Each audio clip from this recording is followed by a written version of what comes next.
আজকে সকালের দিকে আমার ফোনে একটা কল আসলো, আমার নাকি একটা পার্সেল আছে, কিন্তু আমি তো কিছুই অর্ডার দিইনি যতদূর আমার মনে পড়ছে। কিন্তু ডেলিভারি বয় বলছে আমার নামেই নাকি অর্ডারটা এসেছে, আমার নাম্বারই দিয়েছিল নাকি সেখানে। তাও ডেলিভারিটা নিয়ে নিলাম, নিয়ে তারপরে বাড়ি চলে গেলাম। আমি তো ভাবলাম ওর মধ্যে হয়তো জামা কাপড় আছে, হয়তো দিদি অর্ডার দিয়ে দিয়েছে।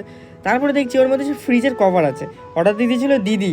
আমি তো জানতামই না এটা অর্ডার দিয়েছে, মা বললো। ওসব বাদ দিয়ে বিকালের দিকে স্নান টান করে সবকিছু কমপ্লিট করে রেডি করে ফেললাম দোকানটা। এখন যেহেতু স্কুলটা ছুটি ছিল, কারণ স্কুলে 11 আর 12 এর পরীক্ষা চলছিল, তার জন্য এখন বিকালের দিকে যাচ্ছিলাম দোকানটা নিয়ে। দোকানটা নিয়ে এসে জায়গায় একদম সেট করে ফেললাম, তারপরে দোকানটা ওপেন করে ফেললাম।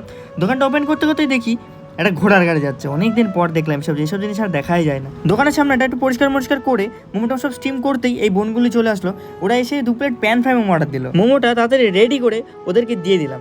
ওরা বললো আমার ভিডিও দেখে এসে, শুনে খুবই ভালো লাগলো। যাক, সবাই তো দেখছে আমার ভিডিওগুলো। তাও আজকে বাজারটা একটু লোক কম ছিল, তো কাস্টমারের চাপটাও একটু কম ছিল। দেন একটু পরে আমার একটা বান্ধবী কল করে বললো 2 প্লেট কুরকুরে মোমো ফ্রাই করে ওকে দিয়ে আসতে হবে। যেহেতু ওর বাড়িটা খুব কাছেই ছিল, তাই আমিও চলে গেলাম, ওর মোমোটা ওকে দিয়ে আসলাম। তারপর আমি আর সমুদ্রে একটু ঘুরতে বেরোলাম, একটু চাটা খেতে গেলাম এদিক ওদিক।